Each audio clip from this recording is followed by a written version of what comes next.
지금부터 후쿠시마 오염수 방류 관련 브리핑을 시작하겠습니다. 먼저 박구현 국무 1차장께서 오염수 방류 대응 전반에 대해 설명하시겠습니다. 네, 안녕하십니까. 국무 1차장입니다.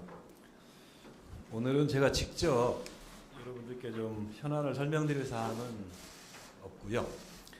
오늘 아마 이제 해수부에서 여러 가지 좀 이슈들에 대해서 설명을 좀 드리고, 그다음에 식약처에서 좀 기술적인 부분, 또 질문 주셨던 것들 좀 궁금증을 해소를 시켜드리고, 특히 지금 최근 일본 오염수 해양 방류의 안전성을 검증하는 주체이죠, 국제적으로. IAEA의 중립성과 신뢰성에 대해서 여러 가지 좀 의문 내지는 질문들이 종종 있습니다.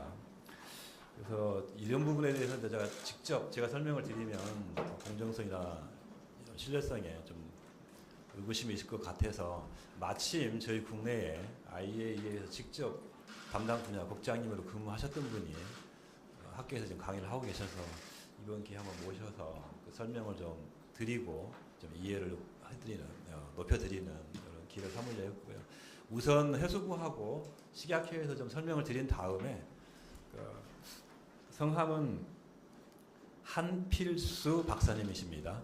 그래서 아마 세 번째 타임 정도에 설명을 드릴 거니까요. 한번 설명을 들어보시고 또 필요한 사항이 있으시면 질문을 주시면 또 추가 답변 드리도록 하겠습니다. 감사합니다. 다음 송상근 해수부 차관께서 우리해역 및 수산물 안전 관리에 대해 설명하시겠습니다. 예, 해수부 차관입니다. 6월 22일 기준 우리 수산물에 대한 안전관리 상황을 말씀드리겠습니다. 어제 오전까지 추가된 생산 단계 수산물 방사능 검사 결과가 총 31건이었습니다. 전부 적합입니다. 검사 건수 상위 5개 품목은 갈치 4건, 붕장어 3건, 조피볼락 3건, 넙치 2건, 옥돔 2건 등이었습니다. 국민 신청 방사능 검사 게시판 운영 결과입니다. 치료가 확보가 되는 대로 진행하고자 했던 12건 중 2건 검사가 완료되었고 적합이었습니다. 나머지 10건에 대해서도 치료 확보 후에 검사가 이루어지는 대로 곧바로 결과를 공개하고 알려드리겠습니다. 수유수산물 방사능 검사 현황입니다. 6월 20일에 검사된 일본산 수유수산물 방사능 검사는 42건이고 방사능이 검출된 수산물은 없었습니다. 다음 해수욕장에 대한 긴급조사 현황입니다. 부산의 해운대와 강한리 해수욕장에 대해서 긴급조사한 결과 세슘 137 농도가 킬로그램당 약 0.0017베크렐로서 연안해역에서의 정점조사, 정밀조사입니다. 결과와 유사하게 안전한 수준인 것으로 확인되었습니다. 제주도의 함덕, 그리고 인천 오랑리, 충남의 대천 등 다른 해수욕장에 대한 검사도 차질 없이 진행하여 결과가 나오는 대로 말씀드리도록 하겠습니다. 다음으로 후쿠시마 오염수 방출과 관련된 개별 사항에 대해서 말씀드리겠습니다. 먼저 천일염 관련 사항입니다. 천일염 공급에는 차질이 없다는 말씀을 강조해서 드리고자 합니다. 평년 기준으로 볼 때 6월, 7월 2달 동안 생산자가 산지에서 판매하는 물량은 지금까지 평균적으로 약 5만 톤 수준이었습니다. 올해에는 6, 7월에 공급 물량이 12만 톤으로서 평년 산지 판매량을 훨씬 상회하는 물량이 되겠습니다. 그리고 지금 한 18년부터 22년 동안의 연간 판매량을 보더라도 1년간 21만 톤이 판매가 되어 왔었습니다. 평균적으로. 그런데 지금 이제 남아있는 게 6월 달에 한 10일 남짓, 11일 채 못 남았고 7월 30일 하면 42일 동안에 앞으로 12만 톤이 공급될 예정입니다. 그래서 전체 평균 판매량의 절반 이상을 40일 동안에 방출된다, 이렇게 이해해 주시면 되겠습니다. 좀 더 구체적으로 말씀드리자면 그동안 신안군 현지에서 배송이 밀렸던 21년도산 그리고 22년도산 재고 물량인 2만 톤이 지금 출하되고 있고 내일부터 더 본격적으로 출하될 겁니다. 그리고 7월부터는 햇소금 약 10만 톤도 본격적으로 출하될 계획입니다. 이 중에서도 중간 유통을 거치지 않고 곧바로 우리 소비자분들께서 구매하실 수 있도록 농협의 하나로마토 등을 통해서 공급되는 양만 해도 한 3만 톤 이상이 되겠습니다. 이 정도 양이면 시중 수요를 충분히 충족시킬 수 있는 공급량이라고 판단하고 있습니다. 거듭 말씀드립니다만은 불안감과 잘못된 정보로 인해서 가수요 현상이 지금 시장을 왜곡하고 있다고 생각합니다. 국민 여러분들께서 공급은 물론 우리 천일염의 안전에 대해서도 안심하셔도 된다는 말씀을 다시 한번 강조드리고자 합니다. 최근에 천일염을 사두었다가 다시 비싼 가격으로 되판다는 그런 언론 보도가 있었습니다. 구매를 부추기는 허위, 과장 광고나 불확실한 정보에 의존하셔서 비싼 가격에 필요 이상의 천일염을 구매하시는 일이 없으시기를 바랍니다. 또한 지난 16일 신한 천일염 생산자 연합회에서도 소비자분들께 지금 가격에서 구입하는 것을 자제해 주실 것을 당부드린 바도 있습니다. 정부도 천일염을 수매해서 할인 후에 공급하는 방안을 현재 계획 중에 있습니다. 아울러 어제 브리핑에서도 말씀드린 것처럼 소비자 불안을 조장하거나 비상식적인 높은 가격에 구매를 유도하는 판매업체 등에 대해서도 점검을 강화하겠습니다. 관계부처와 협의해서 소비자 불안을 조장하는 유통질서 교란 행위와 가격 형성에 대한 불공정 행위에 더욱 적극적으로 대처해 나가겠습니다. 다음으로 수산물 방사능 검사 장비에 관한 사항입니다. 지난 20일 기준치 못 잡는 휴대용 측정 장비라는 보도가 있었습니다. 일부 지자체, 학교 등에서 국민들 불안을 달래기 위해 휴대용 검사 장비를 도입해서 활용하고 있으나 실제 방사능 감지 능력은 부족하다는 내용이었습니다. 정부가 수산물 방사능 검사를 하는 경우 이러한 휴대용 측정 장비는 활용하고 있지 않습니다. 식품위생법상 식품공전에 따른 검사가 가능한 고순도 게르마늄 감마 핵종 분석기를 이용하고 있습니다. 동분석 장비는 정해진 검사법을 통해서 킬로그램당 0.2에서 0.3 베크렐 수준의 미량의 방사능까지도 검출할 수가 있습니다. 또한 국민들께서 우려하시는 일본산 수입 수산물에 대해서 정밀 분석을 동일하게 적용하여 문제 있는 일본산 수산물의 수입을 차단하고 있습니다. 정부의 방사능 검사 장비와 검사 방법 등에 대한 보다 상세한 설명은 저희 브리핑이 끝난 후에 식품의약품안전처의 이순호 오염물질 과장님께서 직접 설명해 드리도록 하겠습니다. 다음 장비 확충에 관한 부분입니다. 현재 정부의 방사능 검사 장비가 생산 단계의 검사 29대, 그리고 유통 단계 검사 69대를 합쳐서 98대가 현재 운영 중입니다. 여기에 30대의 추가 도입이 확정되어서 앞으로 검사 장비가 128대까지 늘어날 계획입니다. 현재 추가 도입을 당초보다 계속 앞당기고 있으며 이에 따라서 생산 단계 장비가 14대가 추가된 40세대를 연말까지 늘릴 계획이고 순차적으로 신세대까지 확대할 계획입니다. 또한 추가 검사 장비는 언론을 통해 보도된 장비 부족이 우려되는 지역에 우선 배치할 계획입니다. 특히 강원 지역의 경우 생산 단계 검사 장비가 10월까지 2대가 추가로 배치되는데 우선은 이미 강원에 있는 시약처의 장비 2대를 생산 단계 검사에도 함께 활용할 계획입니다. 이 밖에 전남 지역, 제주 지역 등에도 7월에 바로 장비를 추가 배치하도록 하겠습니다. 검사 장비 확충에 맞춰서 인력 확보도 차질 없이 추진 중에 있습니다. 가장 많은 생산 단계 검사를 담당하는 국립수산물품질관리원의 경우 현재 검사 인력 56명에서 이달 말까지 15명을 확충할 계획입니다. 그리고 지난 월요일 브리핑을 통해서 민간의 검사기관 장비 활용 계획을 말씀드렸습니다마는 민간 검사기관 장비는 현재 바로 검사에 활용할 수 있는 것만큼 계획이 확정되는 대로 구체적인 사항은 다시 말씀드리도록 하겠습니다. 이상입니다. 다음 이순호 식약처 오염물질 과장께서 감마핵중 분석 장비에 대해 설명하시겠습니다. 네, 반갑습니다. 식약처 오염물질과장 이순호입니다. 방사능 검사 장비 중에 세슘과 요오드를 분석하는 감마핵중 분석 장비의 기능하고 그리고 그 검사 방법에 대해서 보다 상세히 설명드리도록 하겠습니다. 식품공정에서 정하고 있는 식품 중 그 방사능 검사는 시료를 분쇄기에 넣어서 고르게 갈아서 측정 용기에 넣고 미리 말씀드렸던 고순도 게르마늄 검출기로 측정하는 방식입니다. 그 식품 중에 있는 방사능 핵중인 세슘 134, 137 그리고 요오드 131의 정확한 양을 측정하고 또 식품에서 정하고 있는 그 핵종별 기준량 적부를 판정하기 위해서 만들어진 검사 방법입니다.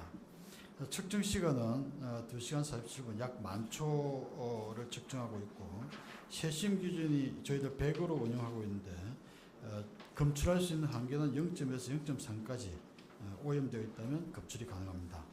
반면 그 시중에 유통되고 있는 그 휴대용 측정 장비는 방사성 물질로부터 방출되는 그 전기 신호를 측정하는 원리입니다. 그래서 식품 중 방사능의 양을 측정하지는 못하고 오염 지역에서 공기나 표면의 오염 수준을 확인해 위한 간이 시험법으로 보시면 됩니다.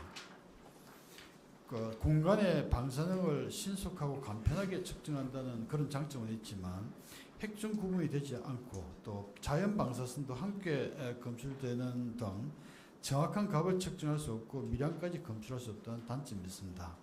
따라서 식품 중에 그 방사능 안전 관리를 위해서는 적절한 전처리 과정과 그리고 고순도 계량원형 검출기를 이용한 시험법의 사용이 적합합니다. 따라서 간편하고 신속하게 검사하는 방법으로 식품의 안전 관리를 하는 건 우려가 있다고 생각하고 있습니다. 이상입니다.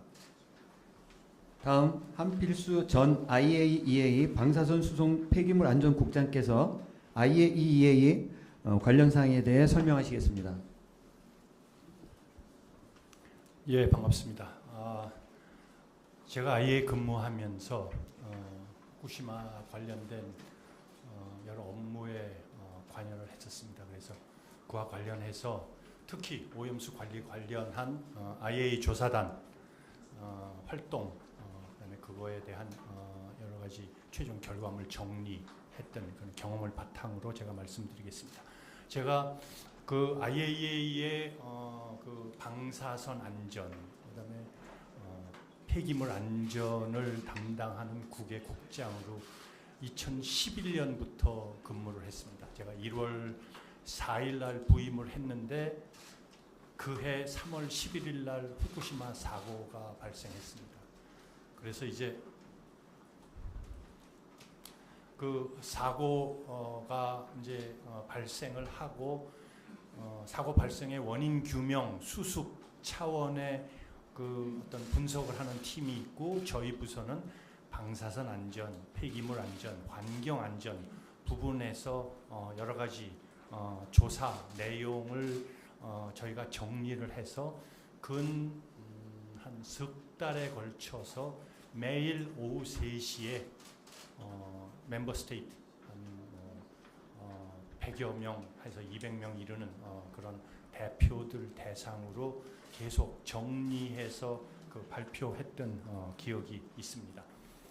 일단 IAEA 하면은 이제 많은 분이 다 알고 계실 텐데 그 1953년 2차 대전이 끝나고 나서 아이젠하워 대통령이 Atoms for Peace에서 UN 총회에서 연설을 하면서 그 IAEA가 그 설립되게 됐습니다. 57년에 그 UN 산하 기관으로 설립이 됐는데 IAEA는 예산과 그 인사는 독립이 되어 있습니다. 그렇지만 매년 IAEA 활동에 대해서 UN 총회에 보고를 하고 특별 사안이 있을 때 그 안보리에 보고하는 그런 역할을 수행을 하고 있습니다. 그래서 그 IAEA에 주어진 목적과 기능 보면은 IAEA의 그 헌장에 명시되어 있습니다. 일단은 평화적 이용 증진이 있고 그 다음에 증진에 따른 안전 이용이 또 무엇보다도 중요하기 때문에 평화적 이용 과정에서 발생하는 여러 가지 그 문제, 안전 문제를 보장하는 역할을 수행을 하고 그다음에 IAEA의 역할 중에 또 하나 아주 그 특별하게 그 부각되는 게 세이프가드 문제입니다. 워치독 역할. 그래서 핵 확산을 방지하기 위한 IAEA 역할 이런 목적과 기능을 가지고 IAEA가 운영이 되고 있습니다. 현재 176개국이 회원국으로 이제 함께 활동하고 있습니다. 예산 규모를 보면은 그 정규 예산하고 기술 협력 자금으로 운영이 되고 있습니다. 정규 그 예산은 각 나라의 경제력을 바탕으로 해서 분담금이 책정이 되고 그 분담금에 의해서 그 각 나라가 레귤러 버짓을 이제 분담하게 되고, 기술 협력 자금은 특별한 기술 협력 프로그램이 있을 때 그 이해 관계가 있는 회원국들이 자금을 서로 분담을 해서 그 개도국을 도와주는 그런 역할을 하는 기술 협력에 이용을 하는 자금으로 보시면 좋을 것 같습니다. IAEA는 3월, 6월, 9월에 총회, 그리고 11월에 그 이사회를 운영을 하면서 여러 가지 정책 결정을 하고 있습니다. 주요 활동 보면은 앞에서 잠깐 언급해드렸던 개도국을 위한 기술 협력 내용이 굉장히 IAEA 역할 중에 중요하게 자리매김하고 있고요. 그 다음에 원자력 이용 과정에서 야기되는 여러 가지 방사선적 안전 문제가 특히 개도국 같은 경우에는 기술 인력이나 전문성이 부족하기 때문에 IAEA에 많이 의지하는 경향이 있습니다. 그래서 안전 문제도 굉장히 부각이 되고 있고요. 그다음에 안전 조치 문제는 워치독 역할하는 그럼으로써 IAEA가 주어진 역할을 수행을 하고 있습니다.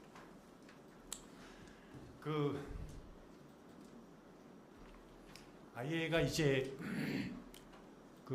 기술 집단으로서 회원국의 여러 가지 요구 사항에 순응하면서 엑스퍼트 미션이나 리뷰 서비스를 제공을 하고 있습니다. 이 목적은 회원국의 현안에 대한 점검 및 지원 내용입니다. 그 중에는 정례화된 서비스가 있습니다. 운영 점검 서비스를 제공하는 OSART라는 게 있고, IRRS 원전 방사선 이용 시설의 규제 체제 점검입니다. 우리나라도 OSART나 IRRS, IPAS 이것을 수검한 적이 있습니다. 이 목적은 뭐냐? 우리나라 규제 체제가 운영이 되는 과정에서 혹시 여러 가지 관행에 따라서 개선해야 될 점이 있는지 없는지를 국제적인 관점에서 점검을 하고, 그 점검 내용을 한국 정부에 전달을 해주면은 한국 정부는 그 전달 내용을 반영을 해서 우리나라 규제 체제를 개선을 하는, 그렇게 해서 회원국이 원자력 활동을 하면서 적절한 규제 체제가 올바로 유지되고 있느냐 하는 것을 점검하는 게 IRRS 프로그램이라고 보면 됩니다. 나머지 프로그램도 마찬가지입니다. 회원국의 현재 진행이 되고 있는 여러 가지 사업이라든가 규제 내용에 대한 보완 점검, 그다음에 개선을 위해서 IAEA가 국제 전문가들을 동원해서 현재 시행되고 있는 제도를 개선하는 그런 정례화된 서비스가 있고, 또 한 가지는 회원국이 안고 있는 문제점 해결을 위해서 자체적 해결이 힘들 때, 혹은 자체적 해결에 대한 타당성을 국제사회에 전달하고 싶을 때 회원국의 요청에 따른 특별 점검 서비스가 있습니다. 우리나라도 이 특별 점검 서비스를 여러 번 활용한 적이 있습니다. 예를 들어서 사용 해결료 장기 관리 계획에 대해서 우리나라 20, 30년 계획을 세웠는데 이게 실현 가능성이 있는지 타당성이 있는지 라는 거에 대해서 우리 자체 계획만 놓고 추진할 게 아니라 국제 전문가들의 점검을 받아서 보다 보완된 내용, 개선된 내용으로 내셔널 플랜, 내셔널 프로젝트를 추진하기 위한 전문가 검토가 있을 수 있고, 이번 후쿠시마 관련해서 원전 방사선 관련 사고 현황 조사, 수습에 대한 전문가 검토 내용이 있습니다. IAEA와 회원국들은 원자력 사고 시에는 구속력 있는 협약에 따라서 IAEA에 즉각 보고하도록 그렇게 되어 있습니다. 그래서 사고가 발생했을 때에는 IAEA는 그 보고를 받고 보고 내용을 회원국들과 공유하는 의무와 역할을 지고 있기도 합니다. 그리고 후쿠시마 같은 경우에서는 지금 안고 있는 문제를 수습하는 과정에서 조금 더 객관성을 확보하고 타당성을 검증하기 위해서 전문가 검토가 진행되고 있는 것으로 그렇게 알고 있습니다. 그래서 조사단 구성을 보면은 조사단의 역할은 앞에서 이제 말씀드린 그런 내용을 바탕으로 해서 해당국 기술 지원하는 그런 경우에 조사단 구성이 있을 수 있고, 그 다음에 현황 파악 및 해당국이 취하는 조치에 대한 적절성을 검토하기 위한 조사단 구성이 있을 수 있습니다. 어떤 프로젝트든 간에 IAEA의 중요한 역할 중에 세이프티 스탠다드를 디벨롭해서 회원국들과 공유하는 게 있는데, 이 IAEA 세이프티 스탠다드라는 것은 회원국들한테 적용을 하게끔 하는 구속력은 없습니다. 그렇지만 IAEA가 참여하는 프로젝트를 수행을 할 때에는 IAEA는 구속력을 가지고 IAEA의 세이프티 스탠다드를 검토 기준을 삼아서 여러 가지 조사단 활동에 적용을 하고 있습니다. 그 다음에 이제 타 회원국들 우려사항에 대한 전문적이고 객관적인 의견 제시하는 내용이 포함이 되어 있습니다. 그럼 조사단 구성은 어떻게 하느냐? 우선 조사 대상 사안을 분석을 합니다. IAEA가 분석을 하고 그거에 대해서 검토를 한 후에 국제 전문가 조사단을 구성을 합니다. 이 조사단 구성에서는 회원국들의 안배도 조금 반영하기도 하고, 그다음에 무엇보다도 전문성 있는 전문가가 참여하도록 이렇게 구성하는 게 무엇보다도 중요합니다. 그리고 각 분야 전문가들 조사 참여 및 최종 검토 보고서가 접수되고 IAEA는 각 전문가들의 보고서를 접수해서 종합 보고서로 IAEA 명의로 발간을 합니다. 최종 보고서를 보면은 일단 중요한 게 뭐냐면 conclusions and lessons 내용이 들어가 있습니다.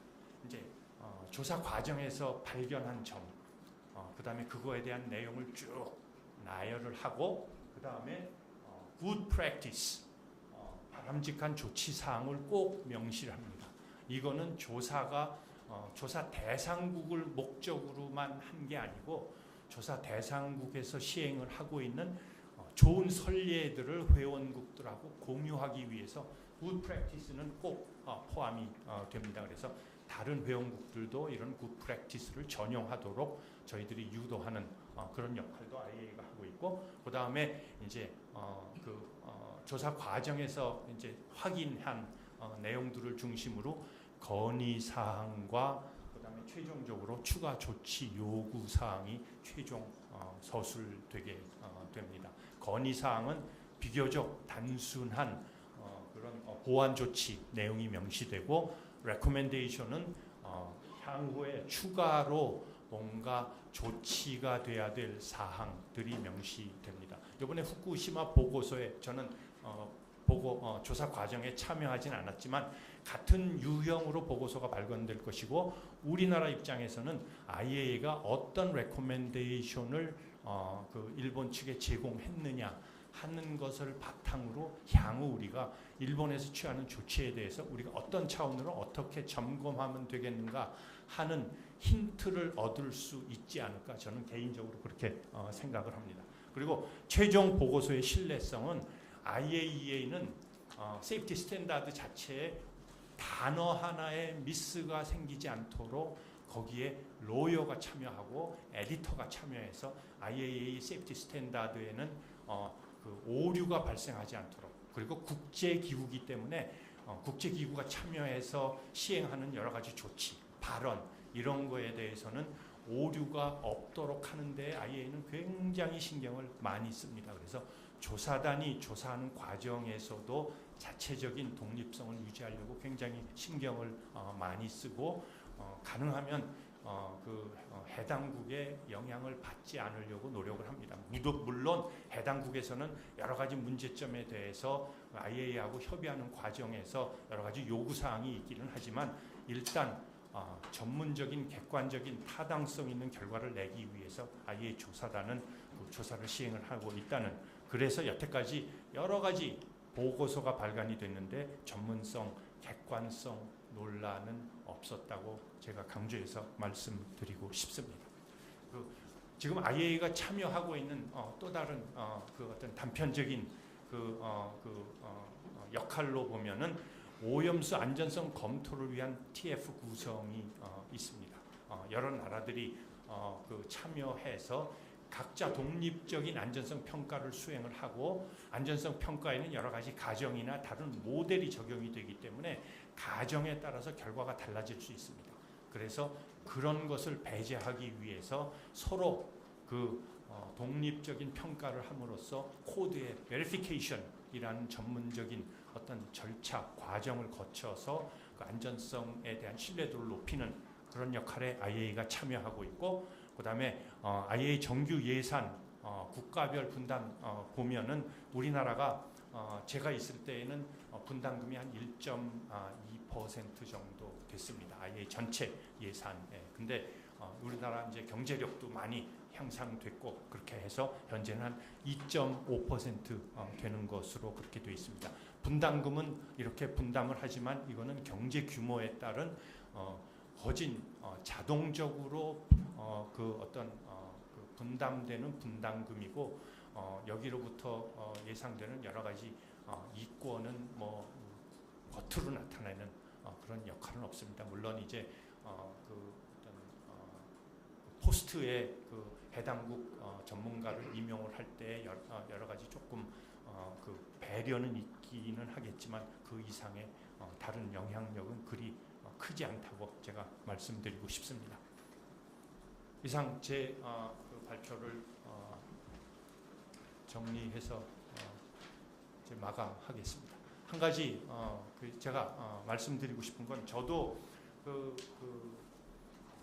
후쿠시마 사고 이후에 폐기물 오염수 관련한 조사단의 일원으로 제가 부단장으로 참여한 적이 있습니다. 그래서 조사단 구성이나 운영 관련해서 제가 직접 경험을 했는데 그 진행되는 과정에서 일본에서 브리핑을 받고 현황 파악하는 데에는 같이 일본이 참여하지만 결과를 정리하고 최종 보고서 작성하는 과정에서는 전문가 한 15명에서 한 20명 정도가 함께 모여서 최종 보고서 작성을 협의한다. 그렇기 때문에 그 과정에서 일본이 원하는 내용이 반영이 되고 뭐 그런 것은 없다고 제가 그렇게 말씀드리고 싶습니다. 이상 제 발표를 마치도록 하겠습니다. 감사합니다. 다음 허균영 기술검토위원장께서 오염수 관련 과학적 사실을 설명하시겠습니다. 안녕하십니까, 기술검토위원장입니다. 오늘은 어제 방사선 환경영향 평가와 관련해서 우리가 가지고 있는 지식의 한계나 불확실성에 대해서 어떻게 다루고 있는지 설명을 좀 드리고자 합니다. 주제가 좀 어렵게 느껴지실 수도 있으실 텐데요. 최근 언론에서 이런 부분을 좀 지적을 해주셨습니다. 근데 과학기술하는 입장에서는 무척 중요한 사안이고 그 환영할 만한 저희가 이제 주의해서 봐야 되는 그런 부분이기 때문에 조금 좀 시간은 걸리겠지만 최대한 좀 간단하게 요약한 방법으로 좀 전달을 해드리고자 합니다. 먼저 과학기술자의 좀 말하기에 대해서 한 말씀 드리겠습니다. 이 과학기술하는 입장에서는 이 완벽히, 전혀, 100%다 이런 표현은 거의 사용하지를 않습니다. 항상 특이사항이 발생하는 것을 알고 있고요. 그러한 특이사항을 또한 중요하게 다루고 있습니다. 그렇다면 안전규제와 관련해서 이 과학기술자가 안전합니다라고 이야기를 한다면 이제 어떤 의미를 가질 수 있을까요? 100% 확신은 못하더라도 이 어떤 설비가 안전 기준에 따라 설계가 되었고 정기적인 점검을 통해서 그러한 기준이 유지가 되고 있는지를 확인할 수 있는 그런 상태를 안전하다라고 이야기를 합니다. 하지만 너무나 당연하게도 안전 기준을 넘어서는 특이사항은 최소화하여야겠습니다. 이런 방법이 여유도가 되겠습니다. 여유도. 보통 안전 기준이 설정되는 수치는 이 건강상의 위해를 가하는 것보다 충분히 낮은 값으로 설정이 되고요. 또 설비를 운영하는 사업자는 이 안전 그 기준보다도 또 낮은 값으로 운영을 할 수 있도록 노력을 합니다. 이처럼 단계별로 여유도를 둠으로써 특이사항이 발생할 수 있는 여지를 줄여준다고 말씀드리겠습니다. 또한 특이사항이 발생하면 또 바로 위험한 것이냐? 물론 신속하면서도 세심하게 상황을 분석해야 하는 동시에 먼저 그러한 특이사항을 앞서 설명드린 여유도 관점에서 좀 계산을 합니다. 건강상에 미치는 영향을 재평가도 하고요. 발생하는 횟수도 고려를 해서 종합적인 안전 여부를 판단을 합니다. 설명이 좀 길었습니다만 이제부터 이 과학기술 분야에서 안전성을 평가하는 데 있어 우리가 갖고 있는 지식의 한계나 불확실성을 해소하는 방법을 설명드리겠습니다. 저희가 모델이라고 부르는 것이 있는데요. 이 자연의 어떤 현상을 설명하는 데 있어서 가장 좀 핵심적인 과학 원리를 추려서 만든 수식 정도로 이해를 해주십시오. 이 모델을 활용을 하면 비교적 단순한 수식을 이용을 해서 미래를 예측할 수가 있게 됩니다. 이게 저희는 과학의 유용성이라고 생각을 합니다. 하지만 핵심적인 과학 원리만 추려서 만들기 때문에 현실에서 발생되는 좀 세부적인 자잘한 현상까지 모두 담아내기는 어렵습니다. 따라서 어느 정도의 오차가 발생하기 마련이고요. 이러한 오차가 안전 기준을 설정하고 운영 절차를 수립하는 데 있어서 심각한 영향을 주면 안 된다는 것은 자명합니다. 이제 여기서 등장하는 게 불확실성인데요.